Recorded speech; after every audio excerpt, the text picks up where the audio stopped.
here with puffing on here in my futuristic cap with news you can use from the future, power, the shifting power structure. So I had a great conversation yesterday with Ed Hubbard of the Witch School International, and he mentioned three types of power in the world: violence, money, and knowledge.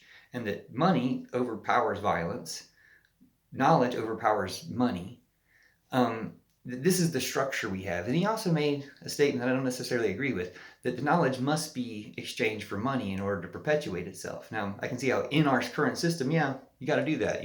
College has got to charge, something like that. But of course, knowledge is of these three things: money and violence. You don't need violence at all. The less violence, the better. Money, take it or leave it. Knowledge, you absolutely need. And knowledge is the type of thing, it's a different economy. The more knowledge you share, you don't lose it when you share it, you gain it. In sharing it with someone else, you refine your own knowledge of it. So teaching someone else is the best way to learn something, is a cliche. Or you teach somebody else something and they respond with something that teaches you something. So sharing knowledge actually makes it increase exponentially. It doesn't get lost. It's like kindness or goodness. It's one of these qualities that the more you give, the more you get. Like while you're doing it and in the long run and just all around. Being able to do some good or share some knowledge for somebody opens up that person's ability to do some good or share some knowledge. On and on and on. It has, amazing all positive ripple effects. So knowledge is all positive up here. But this structure of violence and money that it relies on, people say use that knowledge to, because I have more knowledge, I can use the structure of violence and money. I put my knowledge into operating the structure of violence and money.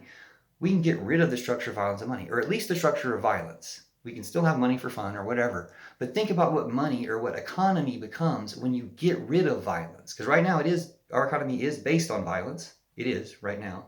We have knowledge to be better than that, but we don't make that shift of knowledge and economy. We have economy and violence and a rarefied knowledge class, knowledge culture that's broken down by things like YouTube, where everybody can learn everything they want to learn, the internet, stuff like that.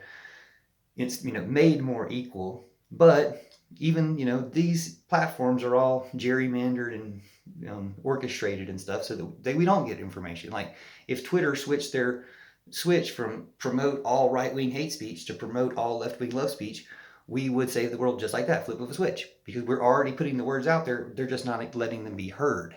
They're not letting them get the response that they would naturally get because they're busy getting the things that make people angry. So, and it's not just by accident or for engagement. They're on a bad side of things. But, we're all accidentally on a bad side of things.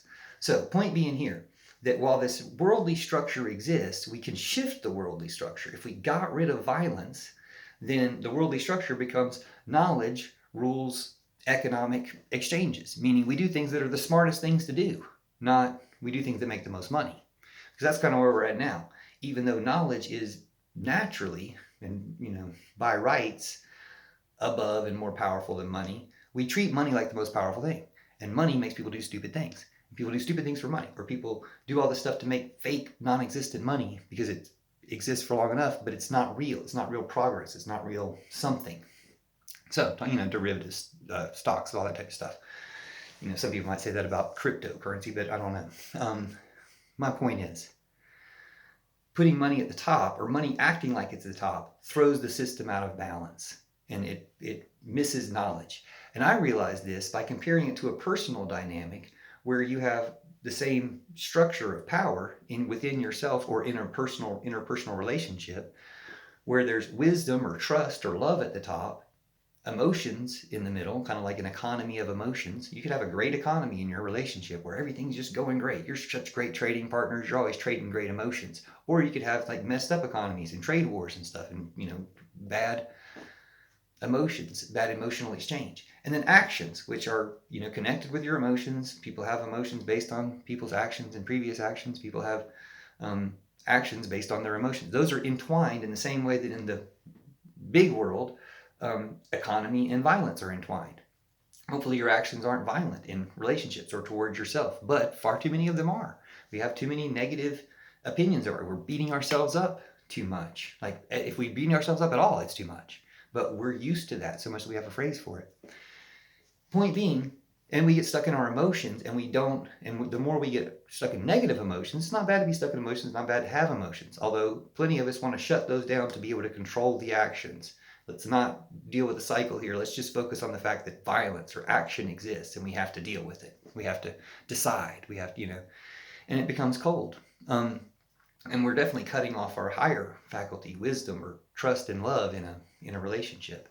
But if we let a relationship or a personality be ruled by trust and love, and we say, even emotions, good and bad, are going to help us remember or help, give opportunities for using trust and love and wisdom instead of, we get angry and we punch something, that's emotions controlling action and acting like it's just this lower system, or acting like the emotions are in control. Just like over here in the world, we act like the economy is in control. Well, we had to do it for the economy. We had to do it because this is how we make money.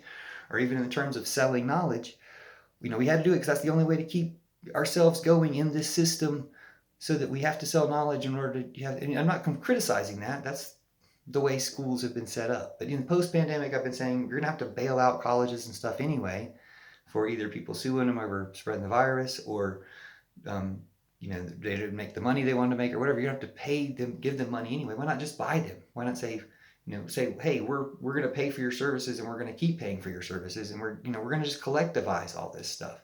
Nothing wrong with it. You don't have to. Now, in some situations like Facebook, I'm like, yeah, you have to seize it. You have to stop the bad people running it from running it anymore, and put some transparency and good people running it. You don't have to seize colleges. You just have to say, hey, since we're paying for them all anyway, collectively, let's not charge people so much. Let's make knowledge free. And the more knowledge is free, the more we all benefit. Same with healthcare. The more healthcare is free, the more we all benefit.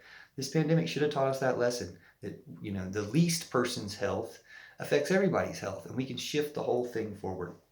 So let's shift these power structures let's shift away from violence and just being driven by the results of our actions, or driven towards certain actions by our emotions, stuff like that. Let's shift out of that to an economy and an emotional state that are connected more with wisdom and intelligence and knowledge, the top tier, than with the bottom tier. And know that we can shift out of that bottom tier, shift out of the negative side. We're still going to have action. We're still going to have, sports, that type of violence, like video game violence, just not hurting anyone violence. We still have action and activity at this lower level, but it'll all be ruled by justice and goodness. And as we make that shift, I think we can see it in the worlds of sports and even video games and stuff too. But we need to see it in the world of cutting out war and cutting out violence in a personal and societal level. We've all said we want that, but I feel like this is a way to see it. If we recognize this power structure, but we don't need the higher power to be dragged down by the lower. We need to let the higher power, wisdom, knowledge, love, guide and rule the lower, and it'll start to move. Now that gets to my next video, Manifest Destiny 2, and Sex Magic should be my upcoming video after that. But the previous one was about superabundance, and how superabundance allows everybody to be greedy who wants to be greedy, and allows everybody to have enough. There's enough for everybody, and enough for everybody even to be greedy and hoard stuff, if they have the attitude that their greed and their ability to be greedy and hoard stuff doesn't depend on everyone else's suffering. We can show that there really is enough to go around always, and even for even more people to reach, super rich or greedy status or whatever. Personally, if I got rich, if I was able to satisfy that desire to be greedy or, secure, I would want to share that and have other people be secure too. You want to convince other people, yeah, that's the best thing to do with a lot of money once you get it. And plenty of people do it in different ways. But I think, again, we can shift so that you can tax people more, but you really don't have to tax people more if you can just convince everybody, hey, the best thing to do with your money is share it and help other people be in a position where they can also have a lot of money and share it. Same with knowledge. The more you give, the more you get, the more there is. Thanks for watching, sharing. Share some knowledge here, and links and comments, and share this wherever you like. And my other videos too. Nice to meet you. I'm puffing on. See you soon.